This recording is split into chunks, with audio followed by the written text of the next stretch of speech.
Well, here we are. No Man's Sky is finally out, I've finally had the chance to play it, and it's finally time to put all the questions surrounding this grandiose game to rest. The game's theoretically infinite, procedurally generated universe sounded impossible, but it exists and we can explore it. The question that's always lingered is simply, what do you do in No Man's Sky? I've played it, I've seen the end of the goals the game puts in front of you, and honestly, I'm still not sure what you do in this game. That's a bit disingenuous because the things you do in No Man's Sky, that is, the actual game mechanics, are pretty obvious to anyone who's played around in a post-Minecraft sandbox. You harvest materials from the world around you, find plans for new tools and abilities, and use those resources to build the upgrades. That's basically it. Sure, there's an ostensible goal of reaching the center of the galaxy or following the guidance of the mysterious Atlas path to its conclusion, but the destinations of those journeys only reinforce that goals aren't what the game is about. It's about exploring, seeing what the next star system looks like, finding the next weird, wobbly little creature, and looking over 1,000 alien horizons. No Man's Sky is a game about being totally alone and feeling both the terrifying weight and incredible freedom of that loneliness. That might all sound a bit grandiose, but it's impossible to say anything about No Man's Sky without getting big, grand, high, and mighty. This is a game more about the feelings it evokes than the mechanics it uses or even the fun it can provide. In fact, No Man's Sky is often very boring, and most of its gameplay elements are tedious busywork. To move between star systems, you have to keep your starship powered with warp cells. To create warp cells, you have to build antimatter and collect thammium-9. To build antimatter, you have to build electron vapor and collect both iridium and zinc. To build electron vapor, you need to build suspension fluid and collect plutonium. To build suspension fluid, you need to collect carbon. Suspension fluid, electron vapor, antimatter, warp cells. That loop is the core of what you do in No Man's Sky. There it is, that's the answer. Collect carbon, plutonium, iridium, zinc, and thammium-9, and craft 3 otherwise useless items into each other to make a bit of fuel for your starship. There's No Man's Sky. If that sounds tedious, that's because it is.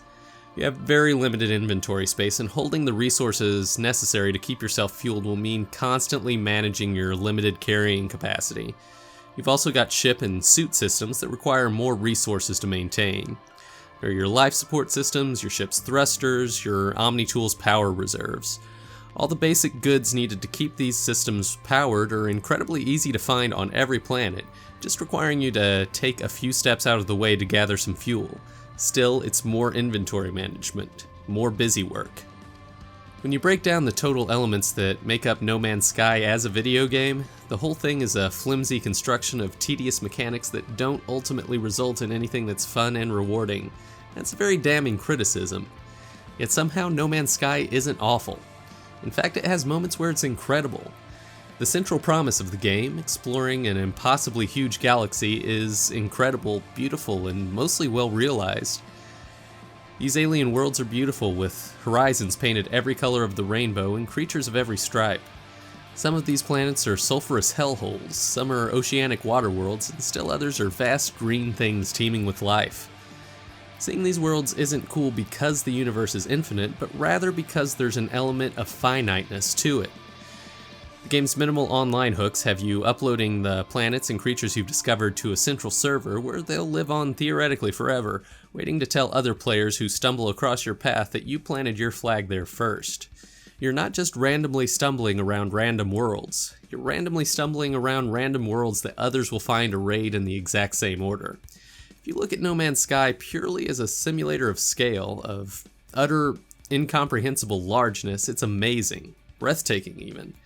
Flying from star to star captures the feeling of being inside the Powers of 10 video, and of looking up at the night sky and trying to decipher exactly how big the universe is. Yet what is there to find among all that vastness? Every star system has one of the same handful of space stations. Every planet has the same selection of resources, the same abandoned buildings, and the same types of NPCs manning lonely outposts out on the infinite frontier.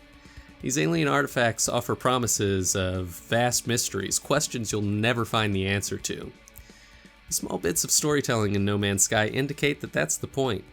You aren't supposed to find answers, you aren't supposed to have a destination. It's about the journey. It's about wandering endlessly. It's about not finding things, but simply seeing them. The impossible size of the game means that those things are often beautiful and awe-inspiring in their scale and volume, but the space between those moments of awe is often boring and tedious.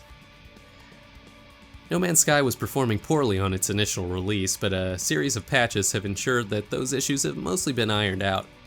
PC players used to the finest in visual fidelity will likely be annoyed by the draw-in while flying around the atmosphere, but that seems to be an inescapable consequence of how the terrain is generated. Otherwise, performance has gone from iffy to terrific over the course of my time with the game. Despite early problems, the PC version is now an excellent way to play the game.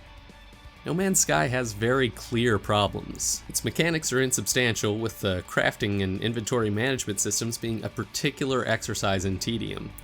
Yet its scale and beauty is unmatched by any other game I've ever seen. It does things no other game ever has.